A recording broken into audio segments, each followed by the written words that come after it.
اب آخری بات میں یہ عرض کر دوں، سیدنا عمر فاروق رضی اللہ تعالیٰ عنہ کی ایک وصیت مجھے یاد آتی ہے، دنیا میں ہم جو کچھ بھی کر لیں یہ یہیں رہ جائے جتنا بھی ہو۔ آپ نے 2 وصیتیں کی تھی اپنے انتقال سے پہلے، کہا میری قبر چھوٹی بنانا، بس بہت زیادہ لمبی چوڑی نہیں، چھوٹی سی، اتنی کہ ایک کروٹ بھی نہ ہو، چھوٹی قبر بنا کر کے مجھے دفن کرنا۔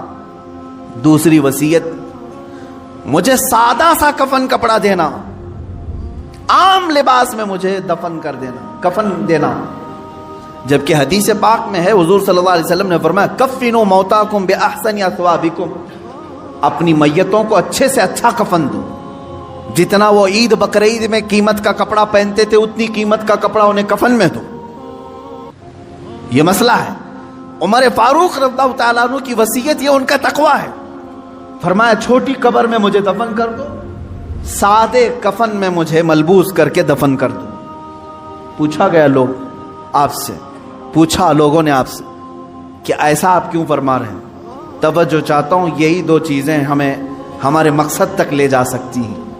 فرماتے ہیں اے لوگو، اگر تم نے مجھے امیر المومنین سمجھ کر کے، بڑا سمجھ کر کے بڑی لمبی چوڑی قبر کھود دی، شاندار قبر بنا کر کے دفن کیا، ہونا کیا ہے؟ تم دفن کر کے ادھر جاؤ گے، اگر میرے اعمال میں ایک بھی عمل میں میں پکڑا گیا تو یہ تو پوری چوڑی قبر بھی دبا کر کے میری ہڈی پسلیاں توڑ دے گی، دیواریں دبائیں گی، کیونکہ حدیث پاک میں ہے وقتۃ القبر حق، قبر کا جھٹکا دینا حق ہے، ہر ایک کے ساتھ ہوگا۔ سیدنا عمر فاروق فرماتے ہیں یہ قبر کی دیواریں تو ہڈی پسلیاں توڑ دیں گی اگر میں کسی عمل میں پکڑا گیا، اور رہی بات چھوٹی قبر تم کھود کر کے مجھے دفنا رہے ہو، اگر مولا تبارک و تعالیٰ کے ہاں میں پاس ہو گیا، میرے اعمال نکل گئے، تو تمہارے کھودنے کا کیا، اللہ اتنی کشادہ کرے گا کہ جہاں تک نگاہ جائے وہ تو تم کھود بھی نہیں سکتے، اتنی بڑی میری قبر بن جائے گی۔ اسی لیے میری قبر کا دار و مدار زندگی کے اعمال پر ہے، تمہارے بنانے پر نہیں، تم چاہے جیسی بھی بناؤ۔ اور دوسری بات کفن کی، چلو تم نے بہت مہنگا کفن مجھے پہنا دیا، حضرت عمر فرماتے ہیں اگر میں پکڑا گیا، میرا عمل کوئی اللہ کی بارگاہ میں گرفت میں آیا، تو تم نے چاہے جتنا بھی مہنگا کفن دیا ہو یہ سب کھینچ لیا جائے گا، سب سڑا دیا جائے گا، ختم کر دیا جائے گا۔ اور اگر تم نے ہلکا کفن بھی دے دیا مجھے، سستا کفن بھی دیا، لیکن مولا کو میرے اعمال پسند آ گئے تو وہ تو مجھے جنتی لباس پہنائے گا۔ سارا دار و مدار میرے اعمال پر ہے۔ اسی طرح میرے عزیزو، تمہاری عمدہ کوٹھیاں، تمہارے عمدہ بنگلے اور تمہارے بڑے بڑے جنازے، چاہے لاکھوں کے خرچ کے ساتھ تم نے اپنی میتوں کو دفن کا انتظام کیا ہو، کچھ نہیں ہونا ہے۔ تمہاری زندگی کا سارا دار و مدار یہی چند دن ہے جو تم اللہ کو منانے میں لگا دو گے۔ اٹھاؤ اپنی تسبیحاں، اٹھاؤ اپنی تسبیحات، اور اللہ رب العزت کے نغمے گاؤ، اس کی حمد بیان کرو جتنا وقت تمہیں ملے، اور اٹھاؤ تسبیحات، بارگاہ مصطفیٰ میں درود کی کثرت کرو۔ تمہاری زبان اس لیے نہیں دی گئی ہے کہ لوگوں کو طعن و تشریح کرو، ان کو گالیاں دو، تمہاری زبان اس لیے ہے کہ مختصر وقت میں اللہ کی جنت خرید لو۔ کیونکہ میرے آقا صلی اللہ علیہ وسلم نے یہ زبان یوں 2 انگلیوں میں پکڑ کر کے کہا تھا صحابہ سے، اے صحابہ سنو، یہ جو ٹکڑا ہے گوشت کا، یہ انسان کو دوزخ میں بھی لے جاتا ہے، جنت میں بھی لے جاتا ہے۔ یہ گوشت کا ٹکڑا، تم خود اپنی طرف سے ایسی بربادیاں نہ کرو۔ اسی لیے میں آیت کی طرف پھر سے آ رہا ہوں۔ اللہ نے فرمایا افحسبتم انما خلقناکم عبثا، کیا تم یہ گمان کر کے بیٹھے ہو، یہ سوچ کر بیٹھے ہو ہم نے تمہیں بیکار میں پیدا کیا؟ وانکم الینا لا ترجعون، کیا تم یہ سوچ کر بیٹھے ہو کہ ہماری طرف تم نہیں لوٹائے جاؤ گے؟ لوٹائے جاؤ۔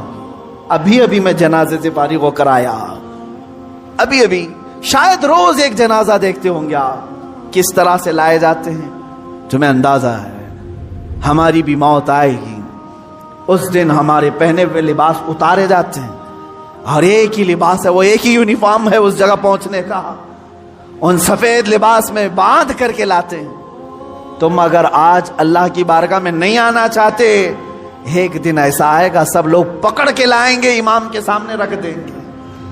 یہ آتا نہیں تھا، اب لایا گیا ہے۔ ناک میں روئی ٹھونس کر کے، کانوں میں کپاس رکھ کر کے، انگلیوں کو باندھ کر کے، پیٹ کو باندھ کر کے، پوری طرح سے جکڑ کر کے لا رہے ہیں۔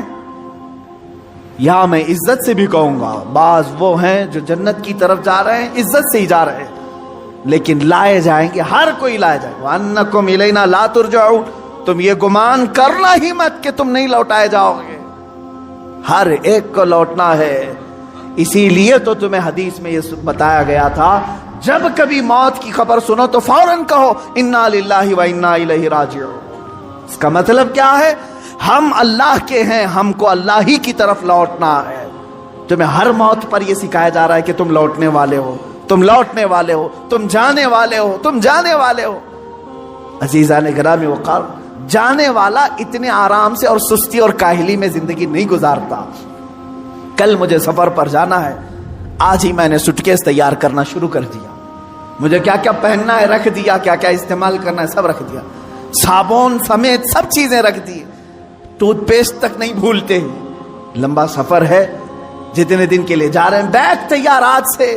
جس کو سفر پر جانا ہے وہ خالی نہیں پھرتا، اور جو آج خالی دکھ رہا ہے، فضول دکھ رہا ہے، اس کا مطلب ہے کہ وہ بھولا بیٹھا ہے کہ اسے جانا ہے۔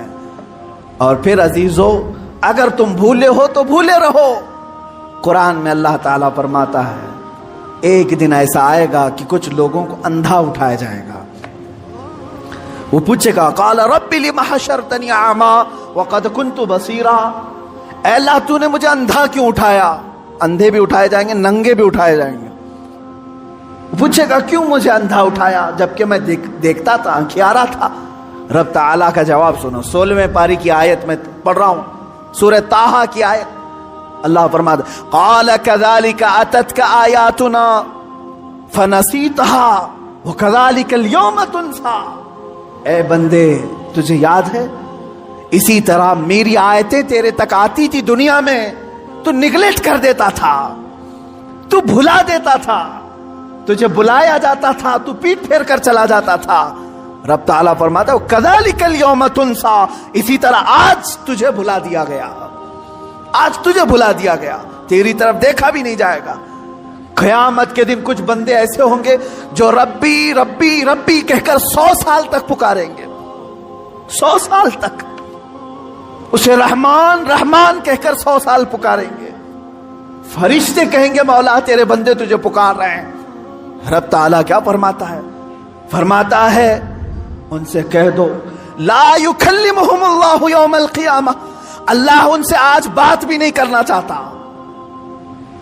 لا ینظر الیہم، قرآن کہتا ہے ان کی طرف اللہ دیکھنا بھی نہیں چاہتا، کیونکہ دنیا میں تم اسے دیکھنا نہیں چاہتے تھے، دنیا میں تم اسے منانا نہیں چاہتے تھے، تم اس کی طرف آنا نہیں چاہتے تھے۔ قیامت کا دن وہ بڑا جانگداز ہے، وہاں فرشتے ملائے اعلیٰ انبیاء سب نفسا نفسی کے عالم میں ہیں۔ اگر رحمان یہ کہہ دے تمہارے لیے میں تیری طرف دیکھنا نہیں چاہتا، میں تجھ سے بات نہیں کرنا چاہتا، پھر تم 100 سال پکارو گے، 100 سال تک پکارتے رہو گے۔ اس لیے بہتر یہ ہے کہ آج وہ مولا فرما رہا ہے ادعونی استجب لکم، آج تم نے ایک بار اگر مجھے یہاں پکارا میں 70 بار جواب دوں گا، 70 بار وہ تجھے پوچھے گا ہے بندے بتا تیری حاجت کیا ہے، بندے بتا تیری طلب کیا ہے۔ یہاں تم پکارنا چھوڑ دو گے تو وہاں تم پکارتے رہو گے اور جواب کوئی نہیں آئے گا۔ اللہ رب العزت ہر ایک کو اپنا مقصد زندگی سمجھنے کی توفیق عطا کرے۔ بہت ہو گیا میرے عزیزوں، آسمان سر پر آ چکے ہیں ہمارے، جگہ جگہ کے تھک چکے ہیں تمہیں یہ ہنگامے۔ شاعر نے کہا تھا جگہ جگہ کے تھک چکے ہیں تمہیں یہ ہنگامے، مسافرو مسافر نشاتے لذت خواب گراں بدل ڈالو، غلط روی سے منازل کا بودھ بڑھتا ہے، ٹیڑھا میڑا چلو گے تو سفر لمبا ہو جائے گا، غلط روی سے منازل کا بودھ بڑھتا ہے، مسافروں روش کارواں بدل ڈالو، آج بدل دو۔ زندگی چلنے کے طریقے وہ نہیں ہے جو میرا جوان چل رہا ہے آج، تمہارے چلنے کے وہ انداز نہیں ہے۔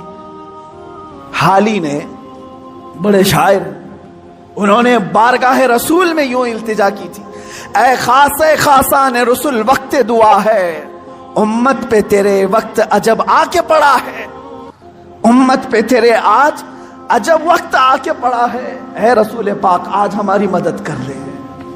کیوں؟ اس لیے کہ وہ نکلے تھے جو عرب سے بڑی شان سے، وہ مومنین نکلے تھے بڑی شان سے، آج وہ اسلام اپنے ہی دیش میں غریب الغربا ہے، یہاں کروڑوں کی تعداد میں ہو کر ہم غریب ہیں، اجنبی ہیں، مارے جاتے ہیں، توڑے جاتے ہیں، پھونکے جاتے ہیں، جلائے جاتے ہیں۔ اس کی وجہ یہ ہے کہ ہم نے اپنے رشتوں کو چھوڑ دیا اور اپنا مقصد زندگی چھوڑ دیا۔ وہ صحابہ کی جماعت تو دیکھیں، نہتے تھے، نکلتے تھے، اور شادی کے لیے نکلا ہوا جوان آج شادی ہے، حضور نے طے کی شادی، راستے میں سامان خریدنے گیا ہے، حضرت عبداللہ اسود رضی اللہ تعالیٰ، کالے حبشی تھے، غریب تھے، مال صحابہ نے دیا تھا، جا تیری شادی ہے، سامان خرید کر کے لیا۔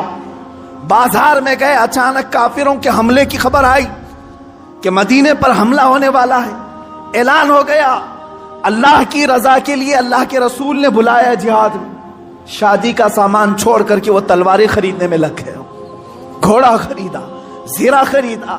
صحابہ کہتے ہیں یہ سارے سامان جو شادی کے خریدنے کے تھے سب اپنی شہادت کے سامان خرید کر کے آیا، اور گھوڑے پر بیٹھا۔ لوگ کہتے ہیں ہم پہچان نہیں پا رہے تھے، اس لیے کہ ہمیشہ یہ پیدل چلنے والا آج نہایتی شان کے ساتھ گھوڑے پر سوار ہے۔ لوگوں نے پوچھا ذرا اپنا چہرہ ہٹا کر کے دکھاؤ، زیرہ لوہے کی تانتوں والی جو ٹوپی ہوتی تھی پہن کر کیا ہے؟ وہ ہنستے ہوئے کہا پہلی مرتبہ مجھے دولہا بننے کا شرف ملا ہے، میں میدان جہاد میں جا رہا ہوں۔ اور دوسرا دن تھا کہ جہاد کے میدان میں لڑتے لڑتے یہ عبداللہ اسود شہید بھی ہو گئے۔ ان کی زندگی تھی، ان کی زندگی تھی، انہوں نے اپنی کل زندگی دنیا بنانے میں مصروف نہیں رکھی، اپنے مولا کو راضی کرنے کا اگر ایک لمحہ بھی آ گیا سب چھوڑا اور اللہ کو راضی کرنے پر آ گئے۔ یہ زندگی کا مقصد ہے میرے عزیزوں۔ آج اگر تمہاری دکان تمہیں روکتی ہے، تمہاری بازار تمہیں روکتی ہے، تو اس سے زیادہ گئی گزری زندگی اور کچھ نہیں۔